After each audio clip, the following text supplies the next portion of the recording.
اگر میری زوجہ گھر کام کرتی ہے، یہ بھی ضمناً آپ کو بتا دوں، بہنیں تو بڑی خوش ہوں گی، چھلانگیں لگائیں گی، عورت پر گھر کا کام کرنا واجب نہیں ہوتا، قضان، آپ اس پہ سختی نہیں کر سکتے، بلکہ اگر بچی ایسے گھر سے آئی ہے جہاں وہ پکا ہوا کھانا کھاتی تھی، خانسامہ وغیرہ تھا، اور اسے پکانا نہیں آتا، تو آپ کو پتا ہے شرعی مسئلہ کہ شوہر پہ اس کو پکا ہوا کھانا دینا واجب ہے، پکا ہوا کھانا۔ بیوی کے اوپر کپڑے دھونا، برتن دھونا، استری کرنا، بچے سنبھالنا کوئی واجب نہیں ہے، دودھ بھی پلانا ماں پر واجب نہیں ہوتا، ہاں اگر بچہ کسی اور ماں کا دودھ قبول نہ کرے تو الگ بات ہے، پھر اس کو پلانا واجب ہوگا، ورنہ ماں پہ دودھ تک پلانا بچے کو واجب نہیں ہوتا۔ یہ آپ نے دین کبھی سیکھا ہے؟ بیچاری ساری بہنیں ہماری چولہے کے سامنے کھڑی ہو کر 4-4 5-5 گھنٹے میں ڈشیں تیار کرتی ہیں، اور جب کھانا آپ کے سامنے لے کر آتے ہیں تو آپ لات مار کے کھانا پھینک دیتے ہیں، یہ بنا کے لائیے، نمک تیز ہے، بوٹی گلی نہیں، مرچیں تیز ہو گئی، کہاں ہے آج کل تیرا ذہن؟ انہیں بتاؤ کہاں ہے، پوری رپورٹ دو سارے دن کی، کہاں ہے ان کا ذہن؟ تمہیں استری شدہ کپڑے مل رہے ہیں، تمہارے بچے وہ سنبھال رہی ہے، تمہارے ہاتھ پاؤں تک وہ دبا رہی ہے، جب تم فریاد کرتے ہو اور فرمائش کرتے ہو چائے بن کر تمہارے سامنے آ جاتی ہے، وہ نوکر نہیں ہے ہماری، وہ اگر یہ کام کرتی ہے تو اس کا احسان ہے۔ ہم نے جب شریعت کو سیکھا تو ہم نے اپنے گھر میں یہ چیز واضح کر دی۔ میری بیٹی، میری ماشاءاللہ زوجہ بھی عالمہ ہے، اور پوری دنیا میں بہت سارے ممالک سے لوگ ان سے پڑھ رہے ہیں، سارے بچے میرے عالم مفتی بن رہے ہیں، بچی بھی میری وہ عالمہ بن رہی ہے، ہم نے تو گھر میں ایسا ماحول بنا دیا۔ لیکن اب آپ کہیں گے مفتی صاحب جب ہم بیوی کو کہہ دیں گے تو اس پہ واجب نہیں، وہ کہاں کام کرے گی؟ کرے گی۔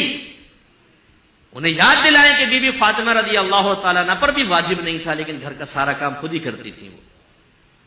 لیکن اب میں جو آپ کو سمجھانا چاہ رہا ہوں، اگر ایک بیوی پہ کوئی چیز واجب نہیں تھی، اس میں کوتاہی ہوئی، کیا آپ کے لیے جائز ہے کہ آپ اس کے منہ پہ تھپڑ مارے، اسے ماں بہن کی گالیاں بکے کہ آپ کے کپڑے پہ استری کیوں نہیں کی؟ اگر وہ چائے بنانا بھول گئی تو کیا آپ کے لیے جائز تھا اس کو لات مارنا؟ اگر ہے تو لائیے شریعت کی دلیل پیش کریں، ورنہ میدان محشر میں گرفت کے لیے تیار رہیں۔ اللہ تعالیٰ نے ایک آزاد مخلوق کو آپ کے تابع کیا ہے، وہ غلام یہ کنیز نہیں تھی، آزاد مخلوق کو آپ کے تابع کیا ہے۔ اس کا کیا مطلب ہے؟ وہ آپ کی کوئی غلام یہ کنیز تو نہیں بن گئی کہ آپ جس طرح چاہیں اس کے ساتھ رویہ اختیار کریں۔ میدان محشر میں حساب کتاب ہوگا۔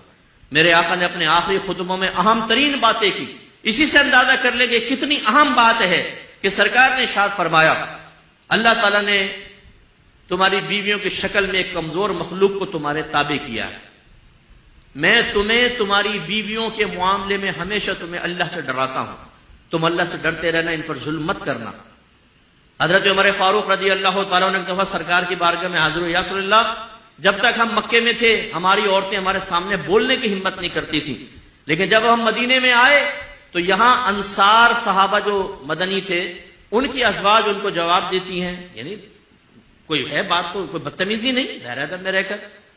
تو کل میری زوجہ نے بھی مجھے جواب دیا، سرکار مسکرا دیے، اور آپ نے شاید فرمایا کہ عمر عورتیں ٹیڑھی پسلی سے پیدا کی گئی ہیں، اگر ان کو سیدھا کرنے کی کوشش کرو گے تو یہ ٹوٹ جائیں گی، ان کو ایسے استعمال کرو۔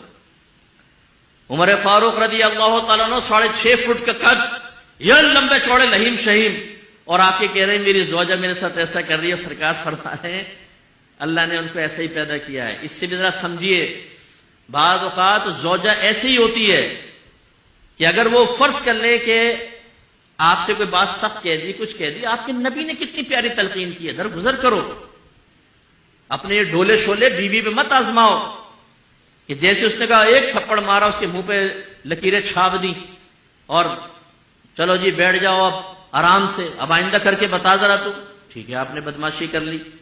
لیکن یہ تو ایک فطری تقاضا ہوتا ہے، بعض اوقات انسان کی زبان سے کچھ نکل جاتا ہے۔ آپ کی بہن بھی اگر اپنے بہنوں کے ساتھ کرے گی، فرض کر لیں، تو کیا آپ بہن کو گھر میں بلا کے تماچا اس کو بھی کھینچ کے ماریں گے کہ تو نے کیسے اپنے شوہر کے ساتھ کی؟ نہیں، آپ تو اس کا پردہ ڈھکیں گے، آپ کہیں گے بھائی یہ بتاؤ میری بہن گونگی ہے کیا؟ تم ظلم کرتے رہو، وہ سہتی رہے، خاموش رہے، کچھ نہ کرے؟ قربان جائیں آپ کے اوپر، بہن آئی تو کچھ نہ بولے، بیوی آئی تو منہ سیدھو اس کا۔ بالکل ہمارے گھروں میں یہ جو غلط چیزیں چل رہی ہیں، حد اعتدال سے آگے نکل جانا، اس کی طرف فکر کرنی چاہیے۔ لیکن میں نے کہیں غلط اس کو رخ نہ لے جائیں تو میں ایک آپ کو سنا دیتا ہوں ایک بات بھی۔ ایک بھائی نے کہا کہ یار میری بیوی کام ہی نہیں کر رہی گھر کا. جب اس کو کہا کہ کام کرو تو اس نے سنا دیے 2-4 کلپ کہ ہم پہ تو واجب ہی نہیں ہے گھر کا کام کرنا. تو پھر اس کو یہ ترکیب بتائے گی کہ تم ایسا کرو کہ اپنی زوجت سے کہو کہ ٹھیک ہے تم پہ واجب نہیں، بالکل نہ کرو، لیکن شریعت نے مجھے دوسری شادی کرنے کی اجازت دی ہے اور دوسری بیوی میں اسی شرط پہ لے کر آؤں گا کہ گھر کی کام کرے گی، تم بالکل نہ کرو. پتہ چلا کہ بیوی نے کہا نہیں میں کرنے کے لیے تیار ہوں، تم یہ قدم نہ اٹھاؤ. تو یہ بہنوں کو بھی چاہیے دیانتاً گھر کا کام کرے. لیکن میں جو آپ کو سمجھانا چاہ رہا ہوں، اب یہ دیکھیں، میری والدہ ابھی فوت ہوئی ہیں، والد بھی تھے، والدہ. ہم نے زوجوں کو صاف بتا دیا تھا کہ آپ پر ہمارے ماں باپ کی خدمت کرنا واجب نہیں ہے، لیکن ماں باپ سمجھ کے کریں گی تو آپ میرا دل جیتیں گی، ہماری دل جوئی ہوگی، خوشی ہوگی. نہیں کریں گی ہمیں کوئی شکوہ نہیں ہوگا آپ سے. یہ کلیئرلی ہمیں میسج دینا لازم ہے تاکہ ہمارے بچے بھی اس کو سیکھیں اور سمجھیں. تو آج اگر ہماری زوجہ گھر میں کوئی کام کرتی ہیں، زیادہ کام کرتی ہے، ہم دسترخوان پہ بیٹھے ہوتے ہیں، بچوں سے کہتے ہیں اپنی والدہ کا شکریہ ادا کرو کہ انہوں نے 4 گھنٹے چولہے کے سامنے کھڑے ہو کر تمہارے لیے کھانا بنایا، تمہارے کپڑے دھوئے ہیں، ہر چیز پہ شکریہ ادا کرتے ہیں، اس کی عادت بناتے ہیں تاکہ قدر و قیمت رہے.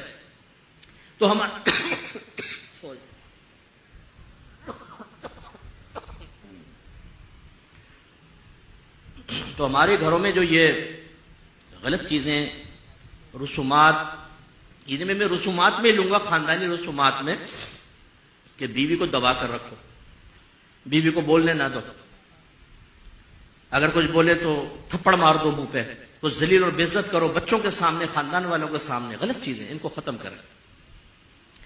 اسی طریقے سے میری بہنوں سے میری گزارش کہ اللہ تعالیٰ نے شوہر کا بہت حق رکھا ہے. بعض بچیاں ایک ایسے گھر سے تعلق رکھتی ہیں جس میں وہ دیکھتی ہیں کہ ہر دفعہ امی ابو کو دبا لیتی ہیں، اور ابا جان جو ہیں وہ عزت بچاؤ مہم پر ساری زندگی چلتے رہے. عزت بچاؤ مہم، عزت بچاؤ مہم. وہ بیچارے بدتمیزی کر رہے، بیویوں کہتے ہیں چھوڑو یار، خاموشی سے نکل گئے. وہ بیٹی جب یہ کرتی ہے آبزرو، تو اس کا ذہن بن جاتا ہے کہ مجھے بھی ایسا کرنا ہے. نتیجہ نکلتا ہے جب وہ دوسرے گھر میں جاتی ہے تو تربیتیں کامل نہ ہونے کی بنا پہ اس گھر کو جہنم بنا دیتی ہے بسا اوقات.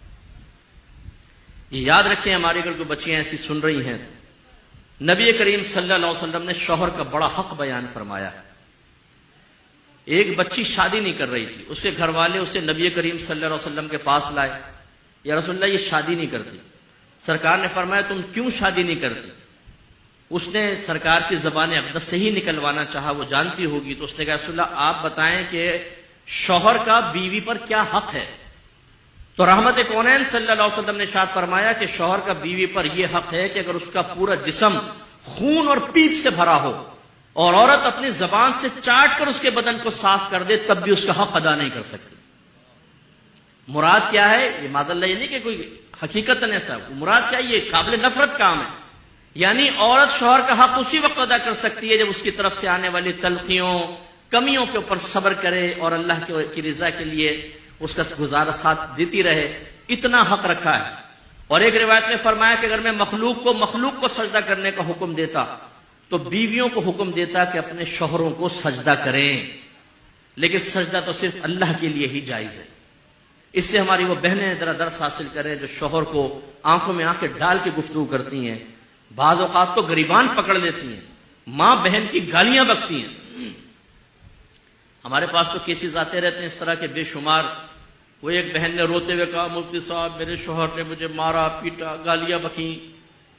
تو میں چونکہ تجربہ کار ہوں ان چیزوں کا، تھوڑا سا تجربہ کار سے مراد لوگوں کے مسائل سننے کے اعتبار سے، یہ نہیں کہ گھر میں کوئی تجربے کر رہا ہوں. تو میں نے ان خاتون سے کہا کہ آپ پہلے تو رونا بند کریں، پھر مجھے سچ سچ بتائیے گا آپ نے کیا کیا تھا. کہنے کہ میں نے بھی گریبان پکڑ کے کھینچا تھا اور گالیاں کڈی سی. لو جی بھیا آپ نے کیا کیا؟ یہ تو یہ ہمارے یہاں چل رہا ہے. ایک مخصوص کمیونٹی ہے ہمارے ملک میں، اس سے تعلق رکھنے والی ایک بچی تھی. اس نے اپنا بتایا کہ میں نے شوہر کو زمین پہ پٹک دیا اور چھری اس کی گردن پہ رکھ دی اور میں نے کہا دے 3 طلاق. اس نے 3 طلاقیں دے دی. مفتی صاحب ہو گئی 3 طلاقیں. اب بھولے پن کی انتہا دیکھیں آپ، اور اس کی شیرنی کی بہادری دیکھیں آپ. ابھی یہ لڑکی کیسے سے بہادر بن گئی؟ اپنی ماں کو دیکھا ہوگا، اپنی خالہ کو دیکھا ہوگا کہ ہر ایک نے لمبے ناخن رکھ کے منہ کے شوہر کے منہوں کو چھیلا ہے اور کچلا ہے، تو وہ بھی اس میں پڑ گئی. تو تو اس کا مطلب یہ ہوا کہ ڈس بیلنسی جو ہے وہ جانبین سے ہے اور بڑوں کی طرف سے بھی ہے، اور ان سب کا نتیجہ اور معال وہی ہوگا جو میں نے ابتدا کی، علم دین سے دوری، شریعت سے دوری۔ ہمیں پتہ ہی نہیں کیا کرنا ہے، کیا نہیں کرنا، کیسے کرنا ہے، کیسے نہیں کرنا۔ اپنی عقل، اپنے خاندان، اپنے دوستوں یا سہیلیوں یا بڑوں کے مشوروں سے جب آپ گھر چلائیں گے تو ہزارہ چیزیں شریعت کے خلاف ہوں گی اور ان کی بے برکتی آپ کے سامنے آئے گی۔